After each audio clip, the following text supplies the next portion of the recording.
Hey everybody, welcome back to the channel. Today we're going to be building a remotely mounted transmission cooler to help keep our Allison 1000 6-speed cool, because that's what coolers do. Alright,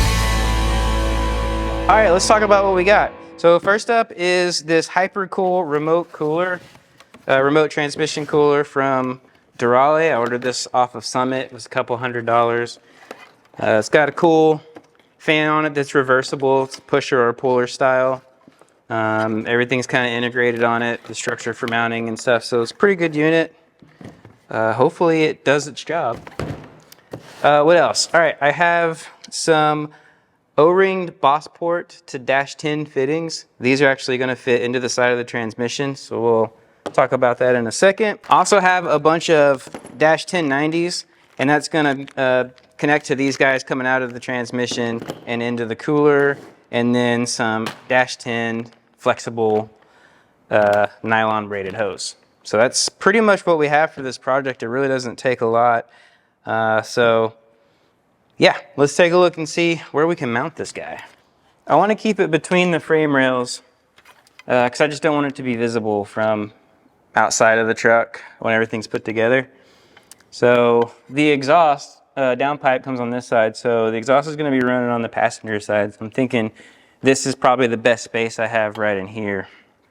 Here's the inlet and outlet, so those will be facing in. So I need to build a little bracket. We'll have to weld something up to attach to this frame rail. And it'd be really cool if I could get a little bit of an angle on it so there is some amount of airflow across it whenever we're driving down the road. But if that's not possible, I mean, that's what the fan is for. I'll wire it up so it's a puller style fan, so we get some air movement across it. But this is generally where it's going to go. So we'll come out of the transmission from the cooler ports here, run under the transmission, over, and then 90 in and out of this cooler. So that's my plan. Now let's just see if we can make it happen.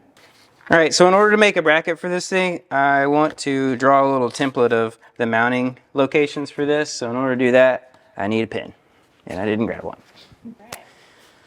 Okay, so I'm just gonna trace the general outline here and the holes. Hey everybody, welcome to Arts and Crafts Hour with Rich. Pretty simple template there, so I'm going to pull some measurements off of that, and then we'll get to cutting some steel.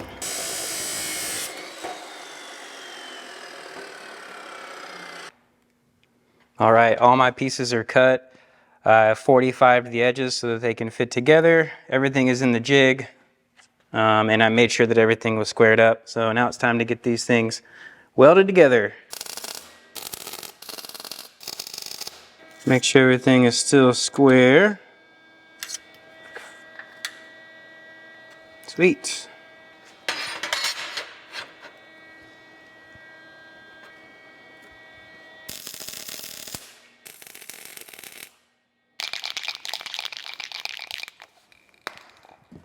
All right, so I got my bracket all welded up. I'm gonna throw a quick coat of paint on it here in the paint booth. So what I'm using is Duplicolor's engine enamel. This is the DE 1635 semi-gloss black. Stuff covers really good.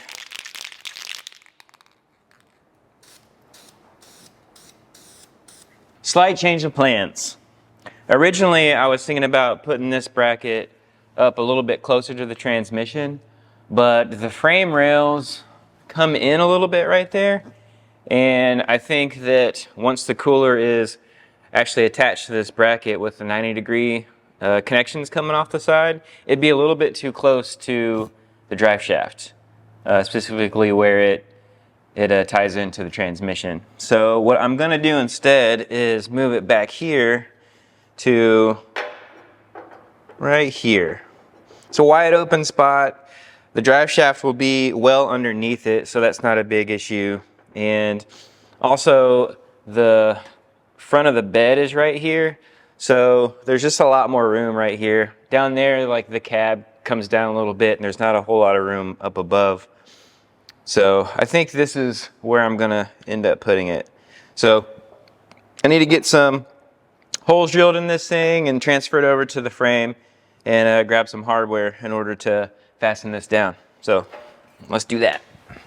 So I decided to weld these bolts through these holes. These are the ones that are going to pass through the frame. And the reason is because there's no way to get a tool or anything in there to tighten it up once the cooler is installed. So that'll make it easier. And I'll just have the nuts and everything go on from the outside. Alrighty, get the cooler installed here.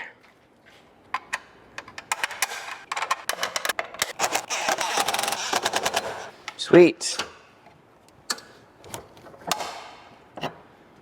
Alright, cooler's installed.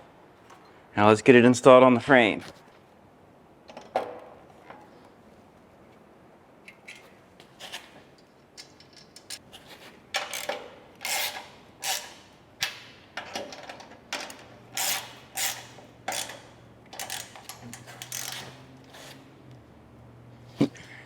See how good my welds hold on those bolt heads.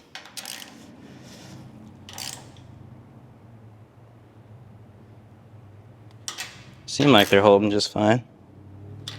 Wanted to give you guys like a 360-degree view. So here's looking at it from underneath.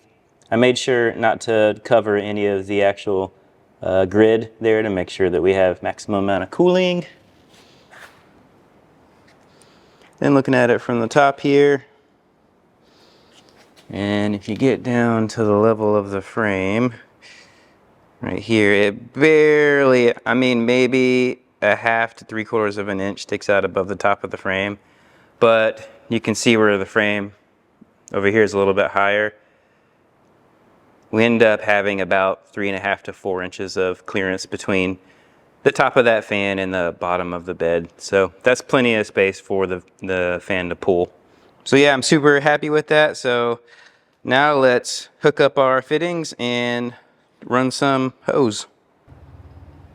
I talked about these fittings a little bit earlier, but I wanted to lay them out and kind of go over how they're going to function in this system. So this will be the transmission here.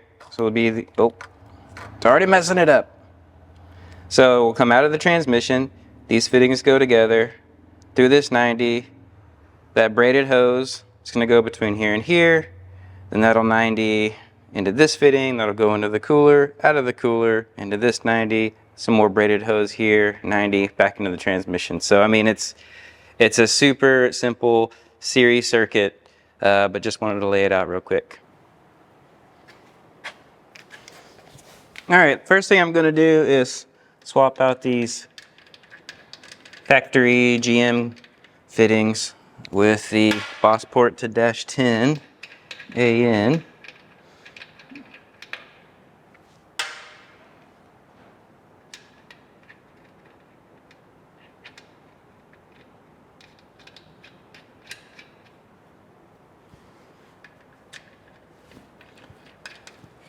Not exactly sure what the torque value is on these guys, so I'll have to look that up.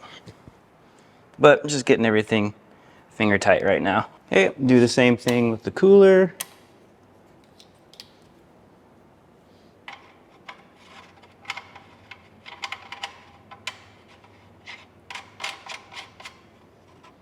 Well, it's so hard to get these threads started. All right, there we go. Just get it finger tight for now. Next is getting the fittings attached to the hose, and normally this is pretty fidgety, especially with braided hose because the ends like to get super frayed and it's hard to get that in the end of this connector. So what I like to do is wrap a little bit of electrical tape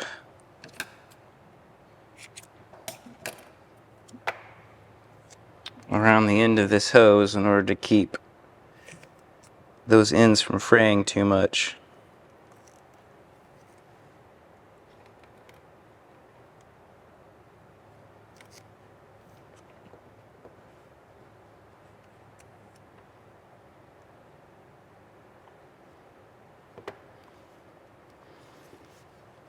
Alrighty.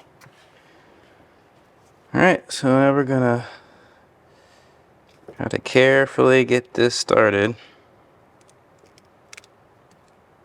All right, guys, it's about 20 minutes later. Not gonna lie to you, getting these things on is a fight. What I ended up doing is using painter's tape and wrapping around it and using a cutoff wheel to make a super clean cut. Once I did that, then it was a little bit easier to get that end worked on. But you want to make sure it's all the way on, and you can look inside and see that the hose is seated against the little lip on the inside. And once that's done, then you can screw the other fitting in. I have the fitting locked down in the aluminum jaw, so now I'm going to work the other end of it in. And I lubricated it with some silicone lubricant. All right, just get that started. What I don't have is a good set of A-end wrenches. So you gotta be real careful when you're using chromoly because it'll mar up these aluminum fittings. So while I'm tightening this down, I'm just watching to make sure it's not pushing out the hose.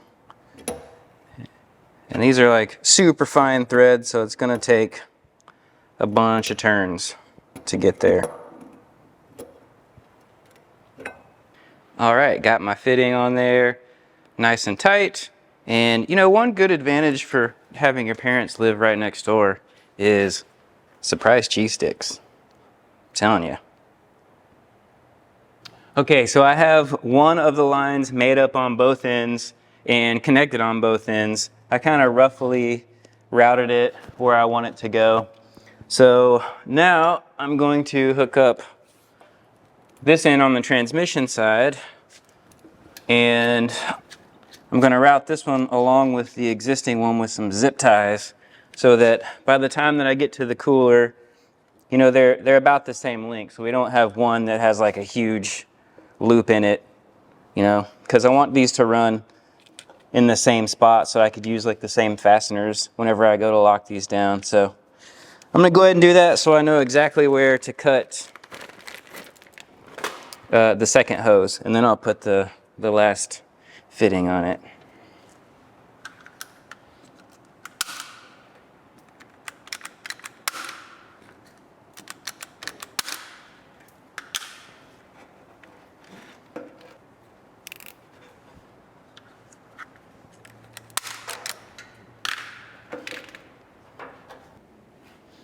All right, looks like it's gonna be right about there. Of course, I didn't bring any tape. All right, I got the tape wrapped around there, so now I'm gonna mark it exactly where it needs to be cut. So it's gonna be something like this.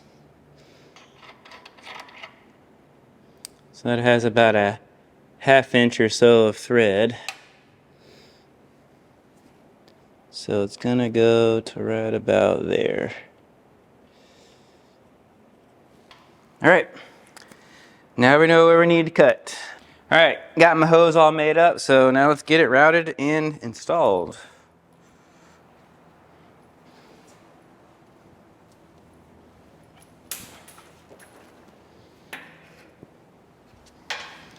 I'll do the cooler side first.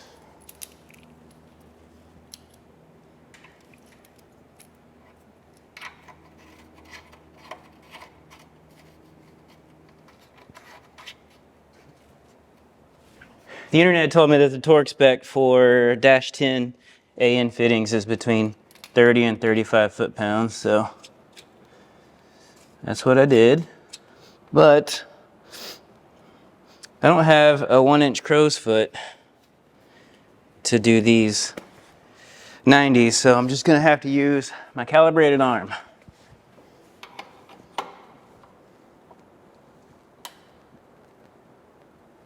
Thirty, 30, 30. All right. Cool. So here is a overview of the completed setup. So coming in and out of the transmission here.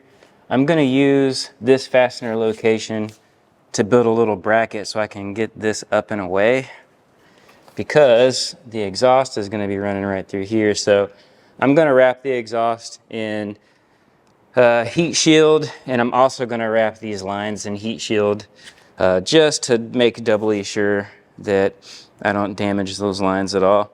So it's going to run underneath, transmission there. I'm going to have to screw in another couple of P-clamp fasteners here in order to hold that against the frame. And then maybe do a fastener like hanging off of this to keep this up, and then going into the cooler. All right, well, the only thing left to do is to put fluid in it and hope it doesn't leak. We'll see. So the manual says that the transmission takes 12 quarts. With the added volume of the line and the cooler and everything, I mean, it's probably another couple of quarts. So that's all I have is 12 right now, so I'm probably gonna have to get some more to top it off, but it'll be close. We'll see. I need to get a step stool. I'm not tall enough for this. Okay, that's better. All right, here goes something. So I'm using this mobile Delvac 1, and it has the Allison seal of approval, so hopefully that's good. Ugh. Ugh. So it smells like death. I mean, that's bad. Okay, here goes nothing. I don't see anything pouring out yet, so that's a good thing. All right, first jug down. So you're supposed to check the transmission fluid level while the engine's running and it's warm, but I don't have a cooling system yet. So the engine would most definitely overheat before the transmission warmed up, but I just want to see what's on the stick.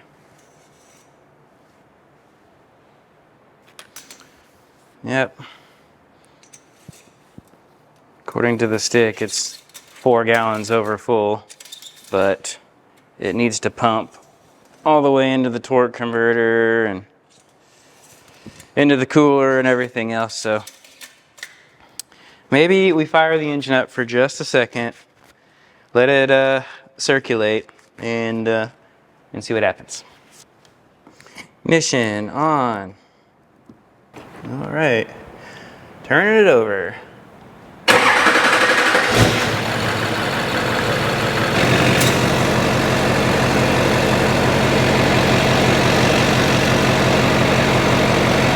Gotta hurry up. I don't want it to get too hot.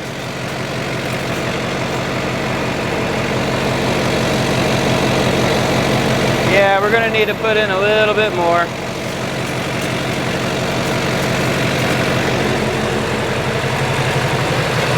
Engine still sounds good though.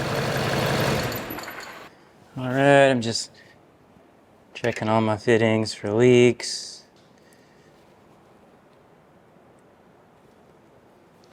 So far it's good. Check on this end. I could definitely feel it pumping when the engine was running. You can feel it in the lines. Oh, that feels good.